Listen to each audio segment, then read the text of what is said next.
So welcome, welcome, welcome. My name is Andrea Perry. This is a Worth Publishing CourseWeDo webinar. We're delighted to see you. So many people have signed up to be with Ann Dix, who is one of our Worth Publishing authors, and her marvelous book is Little Mouse Finds a Safe Place, which we'll talk to you about later on, and no doubt Anne will mention it. And Anne is an extremely experienced drama therapist and has been working in this field for a very long time with children and young people who have experienced and witnessed domestic abuse. And I'm sure that we're not alone in having seen some of the absolutely grim headlines out there over lockdown in terms of how the situation has got worse. Right. Well, welcome, and I am staggered to see so many people and so many people with such a lot of experience out there, even though I can't actually see your faces. It's really lovely to be talking to you this afternoon. Sadly, we're going to talk about domestic abuse, but hopefully we're going to, having gone through very briefly some of the difficulties about domestic abuse, we're going to look at some creative ways that you might be able to work with those children. I guess a lot of you will already know a lot of what I'm going to say, but I hope that there'll be something that you can take, an idea that you can take and run with and try in a different way.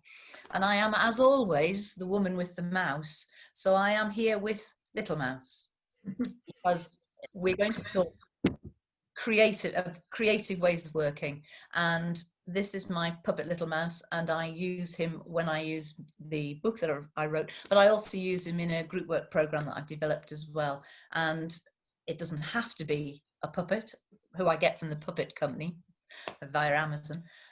It could be a different puppet if you wanted, so you can take the ideas and make them yours. So we're going to think about domestic abuse. It is a toxic secret. We are all, I think, touched by domestic abuse in some way. We will probably know somebody who has experienced it, be they family or friends or neighbours or somebody that we know. Domestic abuse can happen to anybody, male or female. It tends to be a gendered form of abuse, but I absolutely acknowledge that obviously men can experience it as well, although I will probably be talking mostly about women today. So that what I was going to say about that was take care of yourselves as well. It's Friday afternoon. It's a difficult subject. We're not going to dwell on the real horribleness, but take care of yourselves because it may reflect on somebody that you know. And it's really important that you kind of acknowledge that, because when we're in schools, hospitals, wherever it is that you're working, you won't necessarily know that family or that child has experienced that. And I think it's really important that we learn how to look out for it, to listen for it. So these are the statistics. I'm not going to read them all out, but the statistics for an average year, and I think they speak for themselves. Clearly in COVID, things have got worse. But what we do know is that on average 2 women are killed by men they know every week. That's either in the home or as ex-partners. And of course, children are very much part of this. And the impact of children is 1 in 5 children experience domestic abuse, live with it. And of course, during lockdown, many more will. And I realised what in my anxiety, I have forgotten to tell you, is that the illustrations, some of them come from Little Mouse Finds a Safe Place, the book, and some are just other illustrations that the illustrator Jacqueline Quinn did. So I said I would give her a big shout out. So we know that it's got worse in lockdown. And the size of the problem appears to be huge. There are more families who've experienced it. Looking at the figures, Refuge said there was 700% increase in calls. And the NSPCC have also talked about a 49% increase in calls, sometimes from children, sometimes about children who they feel are trapped in violent homes. The first wave of the lockdown meant that nobody could go out, and therefore children were trapped within that family. And whereas small children perhaps couldn't go out on their own, teenagers couldn't go out either. And teenagers might normally go out to the park, to McDonald's, to wherever. They were also trapped there. And of course, along with that was the restriction in specialist services as well. So there wasn't the same access. They weren't as available. They were available. They weren't as available. And obviously a lot of abuse involves coercive control and stopping people from seeing family and friends and those natural supports that they might have. And the things like children going to school where parents might be able to speak to staff, or children might be able to speak to staff in schools or nurseries.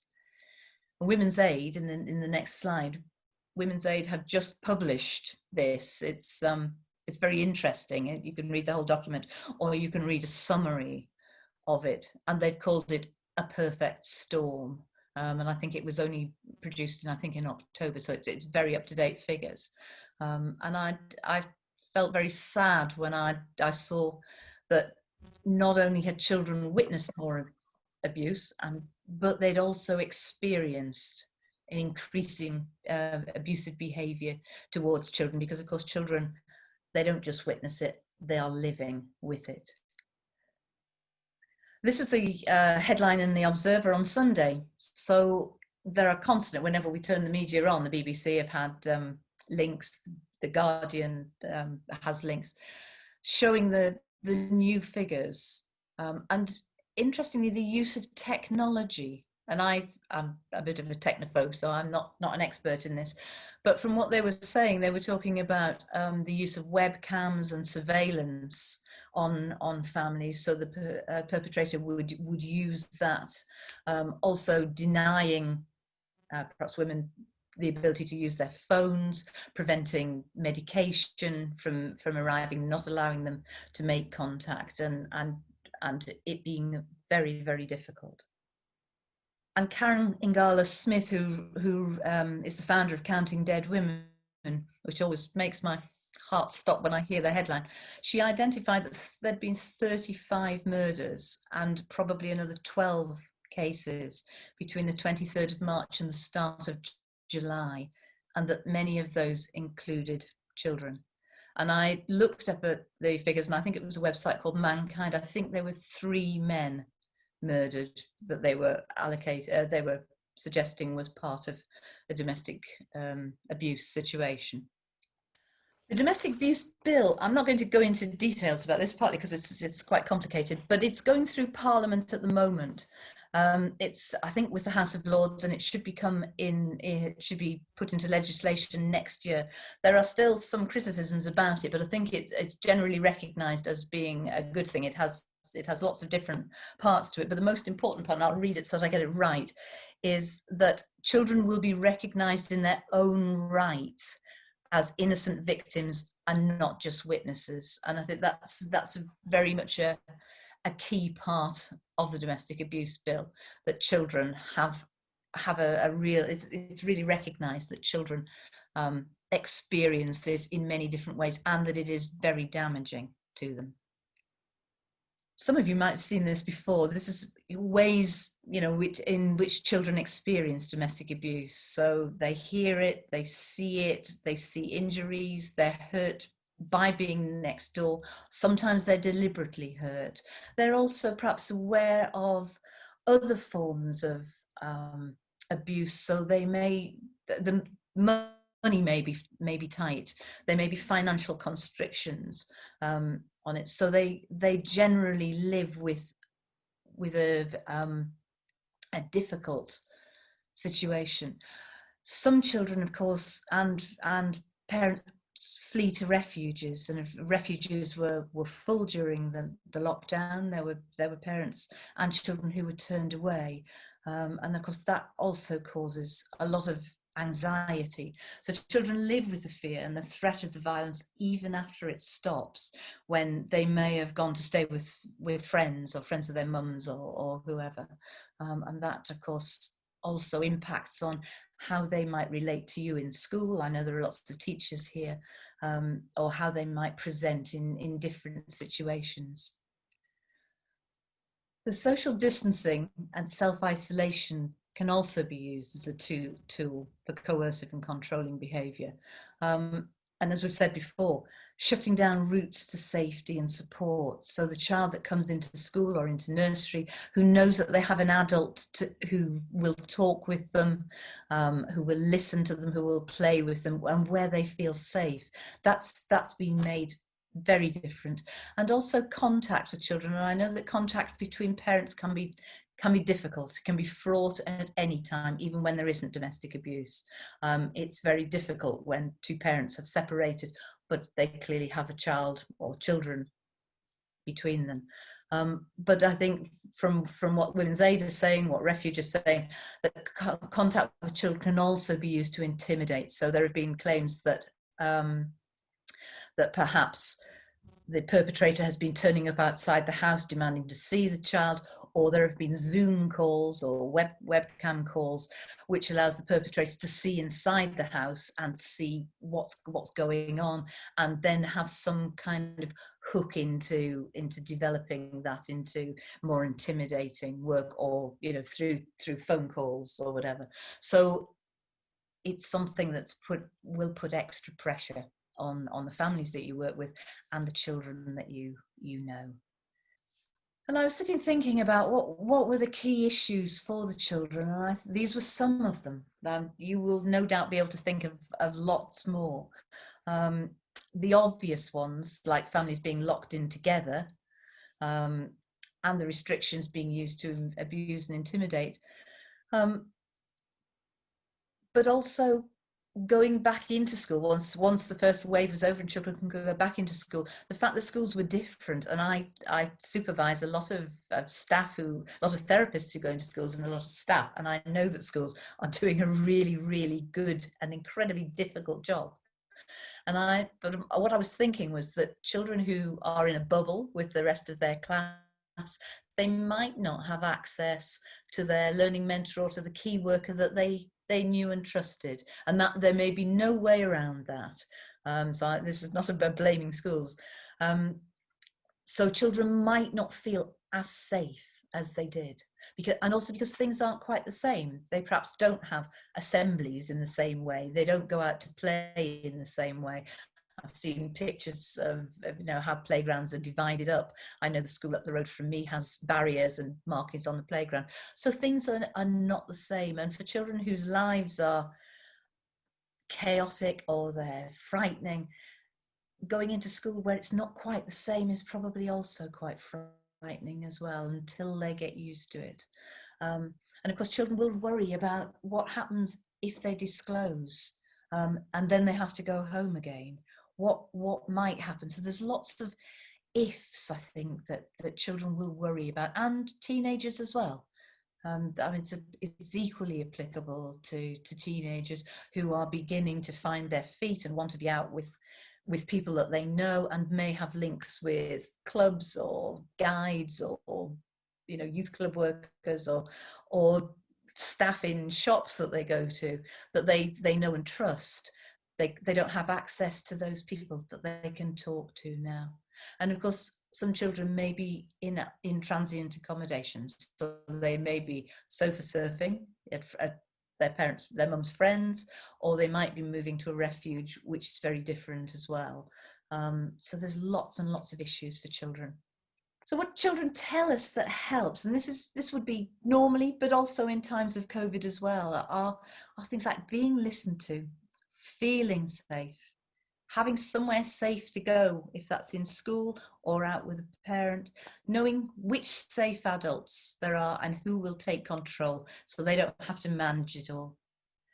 Being helped to regulate their emotional responses, that co-regulation of emotions, and being allowed to play, which is really hard for those of you in schools because there's sanitizing of toys and things have to be taken off shelves and things, but finding ways of helping them to play. And then, of course, helping to feel supported by family, school and the community.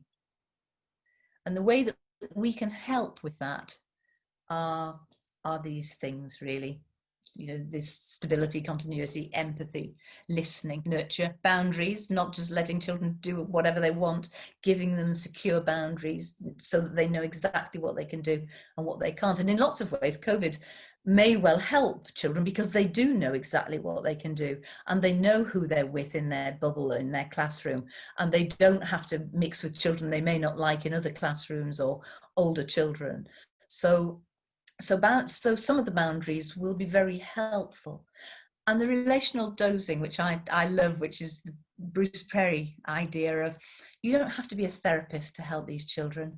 You just need to give them a steady drip, drip, drip of care, attention, empathy, listening, all the things that I'm quite sure that you all do, but that it needs to be in a regular relational dose. It just needs to happen throughout the day. And that might be that you look around the door and crack a joke with somebody on a regular basis, or just check that they're okay. Just those little things that just help that child to know that they are thought of, they're held in mind, and that they're secure.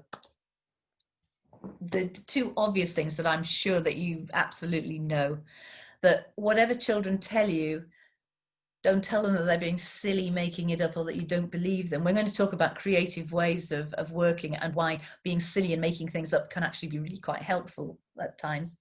And being very clear what you can keep confidential and who you have to tell. You can't promise to keep secrets with children. I completely understand that you will all have absolute safeguarding rules and regulations. It's really important that the child knows that. It's part of the boundaries. They will feel more secure if they know who you can tell and what you might keep to yourself. You might keep the stories that they develop. But yeah, thank you. Some ways of working creatively, and like I said before, you can take these ideas and run with them in your own way, develop them into something that works for you and for the young person. Often people suggest, that the mouse and the book, it was written for primary school children, and that's probably where I would aim it. But there are secondary school teenagers who also respond to small, squashy animals and stories. But if that doesn't work for your teenager, if it's too young, it's not appropriate, then there might be other stories that you can use, other ways of working creatively that you can use. Although I'm in contact with a therapist down in Devon, and she sent me a message one day saying that she'd been working with a boy of 14 for a while, and she'd read him the story one day, and he looked up at her and said, in typical kind of teenage way, that's about me, isn't it?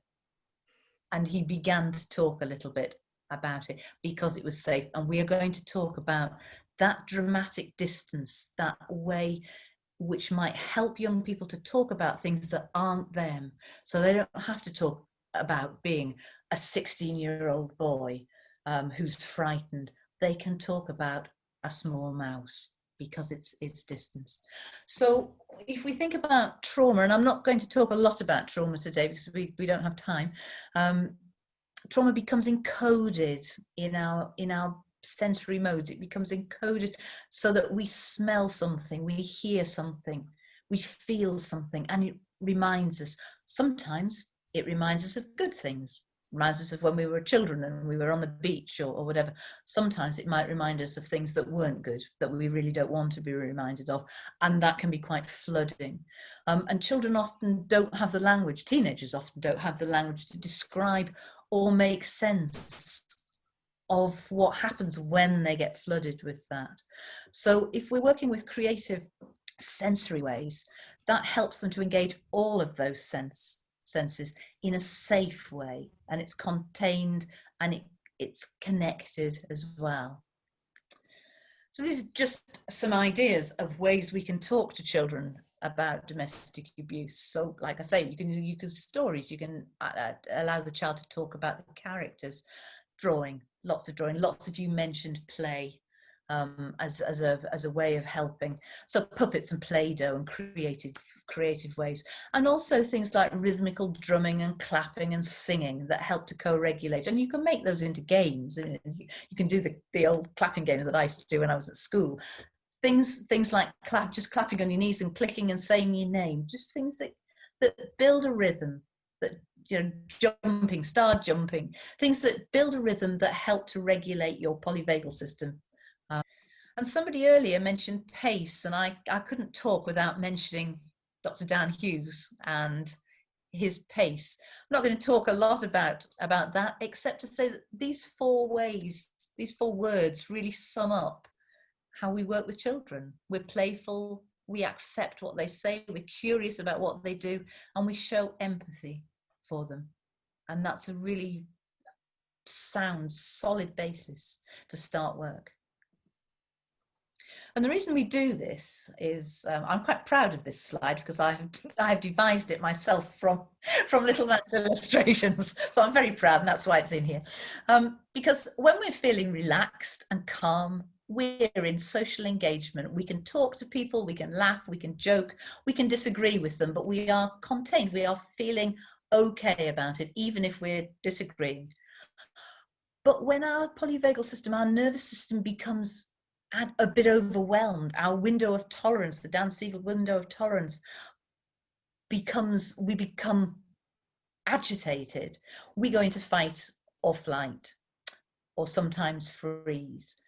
And children who've experienced domestic abuse often live their lives in fight or flight, sometimes freeze, but usually fight or flight. And they are the children that you come across who are really challenging.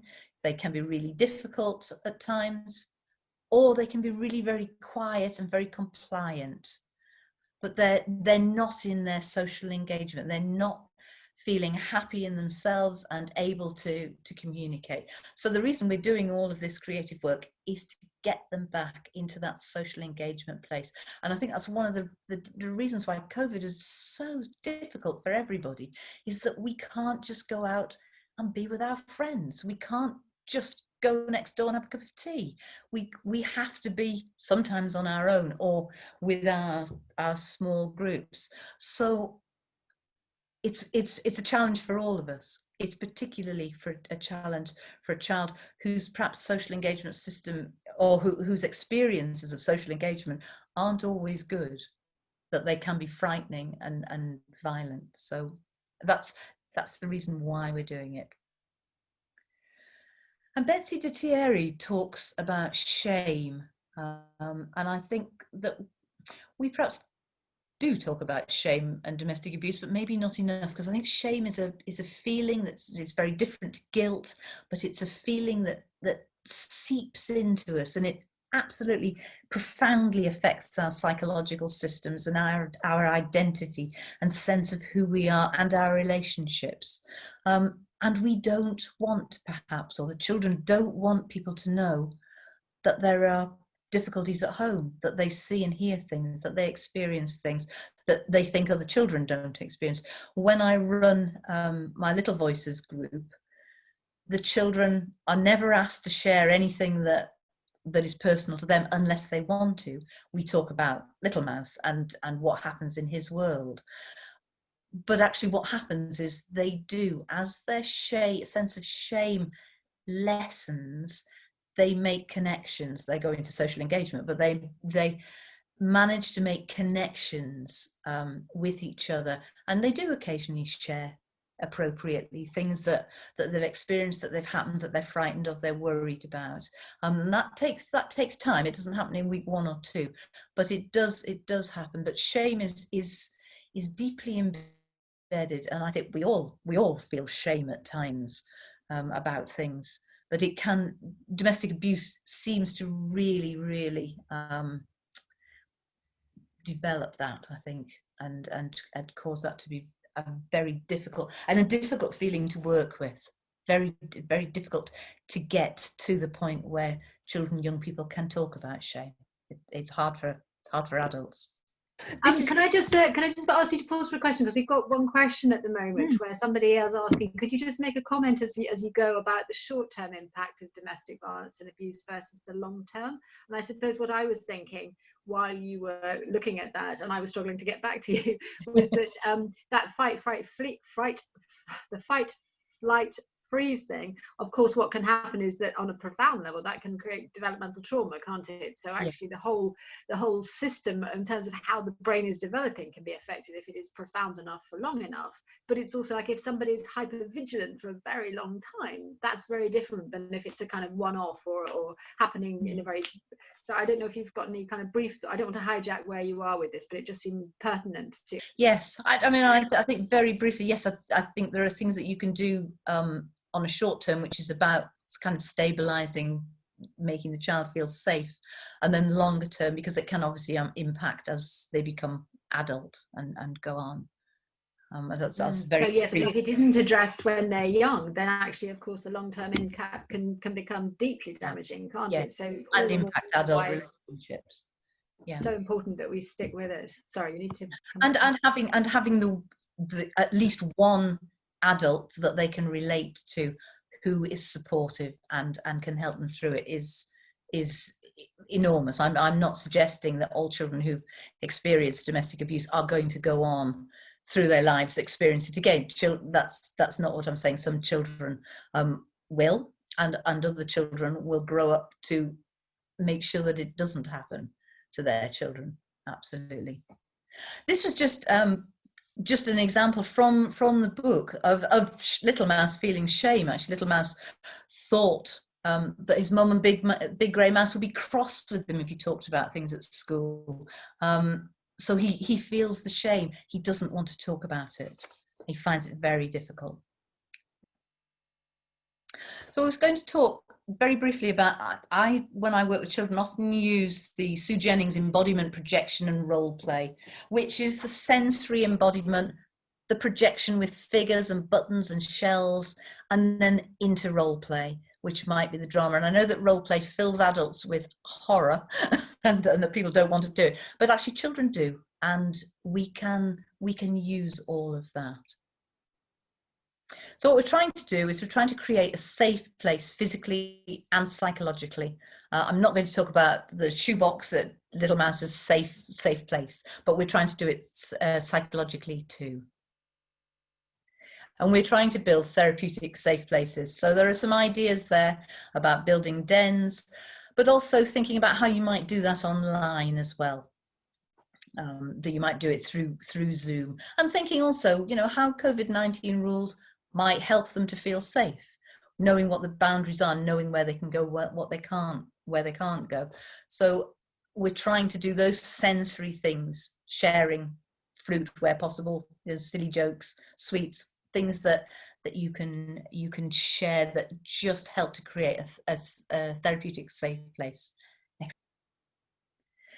And this is Sue Jennings again, who states very clearly the child needs to know what belongs to the dramatic reality of the stories that we're using and Little Mouse, and what belongs to everyday reality in the child's and therapist's world. So in stories, we can go anywhere we like. We can do whatever we like within stories, so long as we know that it's separate to everyday. So when Little Mouse confronts the Big Grey Mouse in my book, I'm not suggesting that children confront abusers. I think that would be a very foolish move, and I talk about that with children in the group. I think that would be very dangerous, and it wouldn't be a good message. But within the story, it fits, because it's a story. It's a story about mice, and it's David and Goliath, and it's not every child, but it's a lot of children's fantasies. And it actually came from something that had really happened actually in a real child's life. So I think children need to be clear about that. But we can work through stories. And this is the beginning of Little Mouse Finds a Safe Place. I wrote it because I wanted all the senses to be involved. I wanted him to wake up and listen I wanted him to sniff and smell. I wanted him to have that scent of his mother that was warm. And then I wanted him to be able to look around and be able to touch her. So he feels safe. And the book begins and ends in a safe place, because that feels really important for children. The story in the center is chronological, but it begins and ends in a safe place with Little Mouse. So Sue Jennings again, because Sue Jennings is a pioneer of drama therapy, states that it's really, really important to be able to play distance roles. So the paradox of drama, that I come closer by being more distanced. When children are talking about their own experiences, they edit it, they don't tell you, they maybe don't want to talk about it at all. When they're talking about Little Mouse, they can talk about the story because it's not them. So they can say Little Mouse thinks this, or Little Mouse feels that, but it's not them, it's Little Mouse, it's dramatic distance.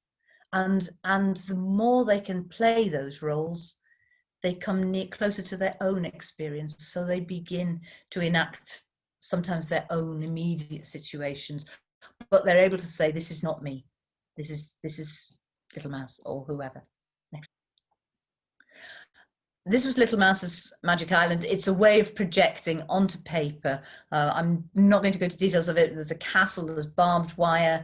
Sometimes children draw guns and have space rockets and all sorts of things to protect them. The important thing is that they're in control. Little Mouse rules, it says on here, and he allows his mum onto this island. He has absolute control over who can be there, and that's really important, because these children often don't have no control over what's going on.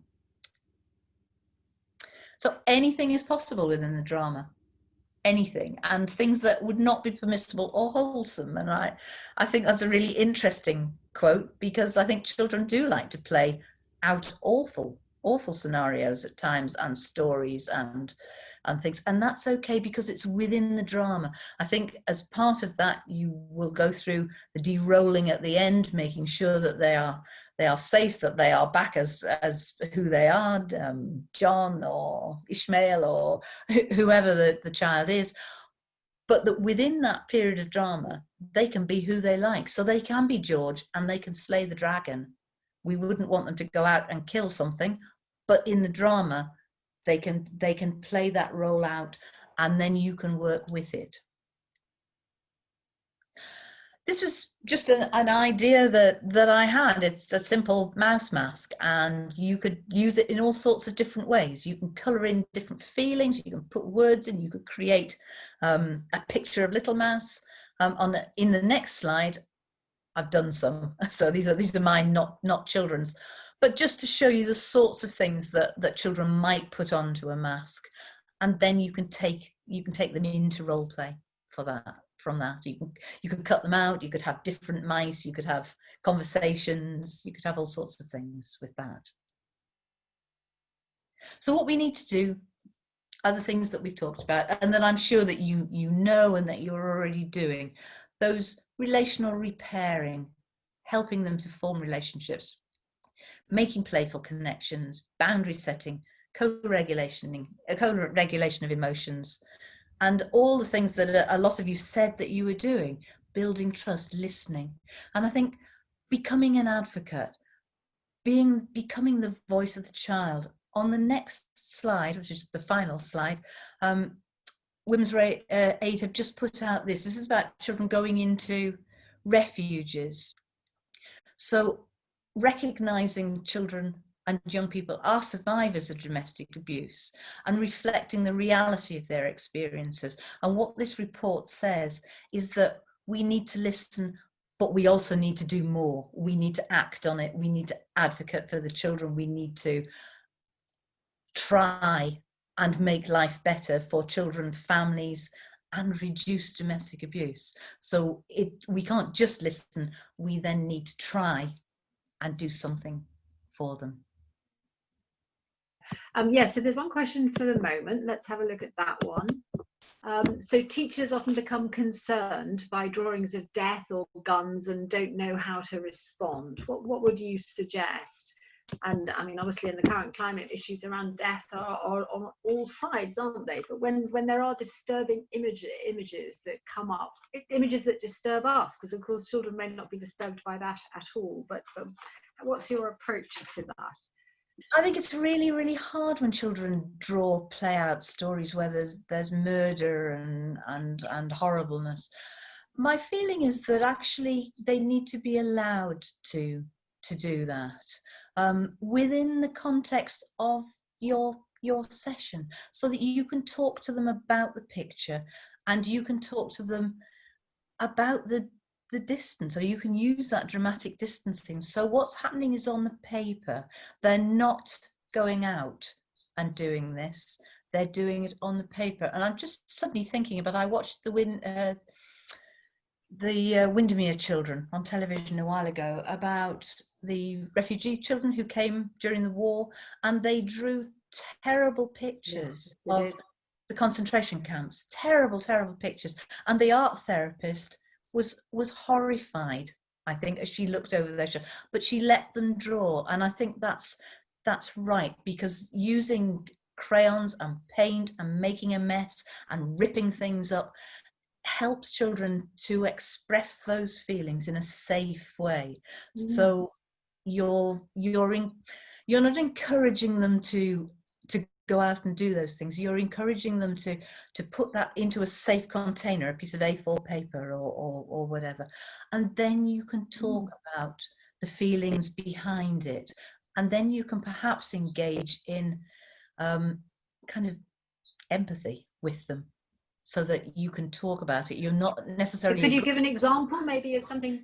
Yes, I think fairly open questions. Although sometimes I say that, that makes me feel really scared, or that makes me feel really sad. I wonder what's going to happen next. How does this character feel? How do you think that? What would happen next? So I might ask questions like that.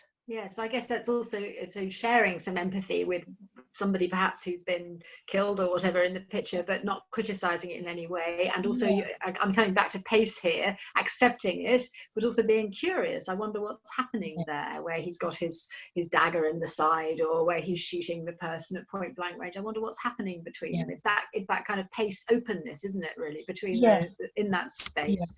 But there's not, it's acceptance of what's being offered as the image. And exploring with the child, what that's about. And it might be that they're drawing a picture of home, and exploring perhaps with them who they might have told, who they could tell, who would be a safe place, how they might find someone, who can help them, how you can help them find somebody, or find the words to talk to their mum or whoever it is. Yes. So there's a question here that says, any advice for working with very damaged children who do want to kill the abusers? Some children who've only known violence, there's poor engagement. They don't recognize that that's a bad thing. Yeah, I think that there needs to be some boundary setting. So whereas I think it's okay to say it's okay to hit this beanbag, or jump and stab the cardboard box, or even the kind of the doll, I think it's important to say we don't do this, that we don't hurt each other. What other ways are there of you saying how hurt you are, how angry you are, so that you're not denying their feelings of murderous rage, but you're also not encouraging them to go on. And I do know that domestic abuse from children to adults is a very real and scary thing. It can be that way around too, can't it? Yeah. And I guess that, what somebody else has put in the chat also is, like, if there has actually been attempted murder at home, then sometimes they're needing to draw that out, not only just to put it there, or if that's seen as, if somebody has attempted to murder someone that they love, then that feels like that's been normalized. Well, not normalized, but it's in the zeitgeist outside, isn't it? And so they're bringing it to share with you, partly possibly to express the horror, but also partly to find, where is the boundary here? How do I make any meaning from this? How do I come to understand that? And there that there's quite a lot of research to say that some children will identify with the abuser because the abuser is powerful.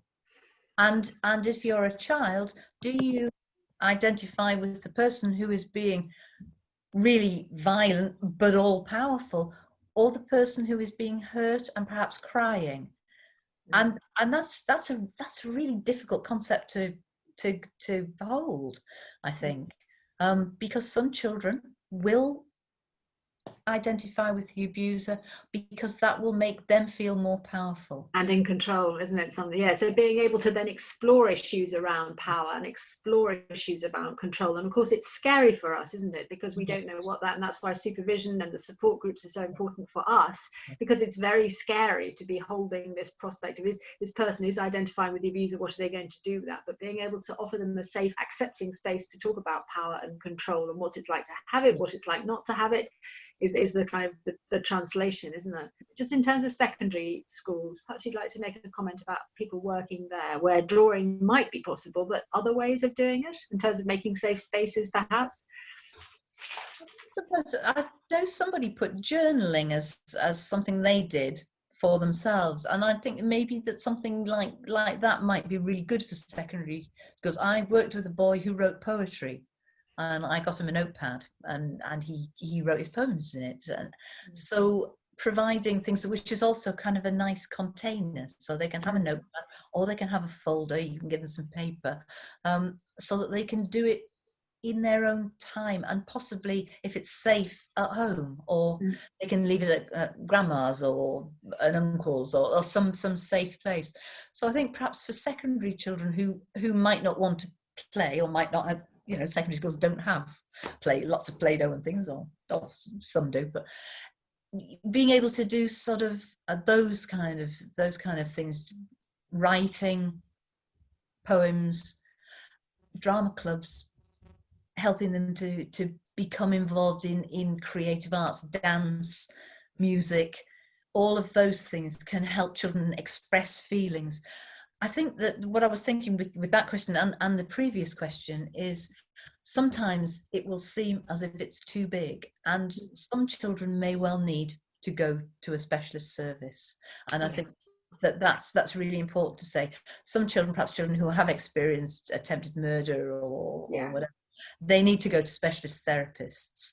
So there is a continuum of what you can do depending upon what your job is, what your role is. Absolutely. And that's such an important part of being professional about these things, isn't it? Knowing when we're reaching the limits of our capacity. There's no shame in that either. And in fact, in a way, were we to buy into the narrative that said, I've got to cope with all of this, I've got to cope with all of this, we're beginning to fall into the countertransference or that the child or young person might be in, where they've been thinking, I've got to contain all this because what will happen if I don't?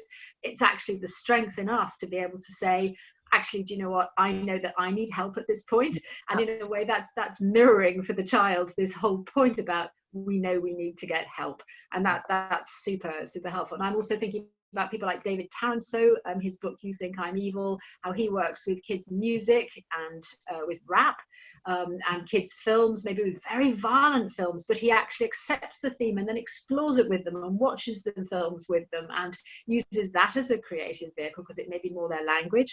And also on our website, you might be interested to see on the CourseWeDo website, there's a suicide awareness film where there is a counsellor there. She's a counsellor in schools working with a lot of young people who become suicidal, and she works with their poetry, their music, their terminology. So, there are different ways in, really, and we have to hold on to our creativity, don't we? And I think, from what you're saying, very much is, you asked us to look at the strategies that support us.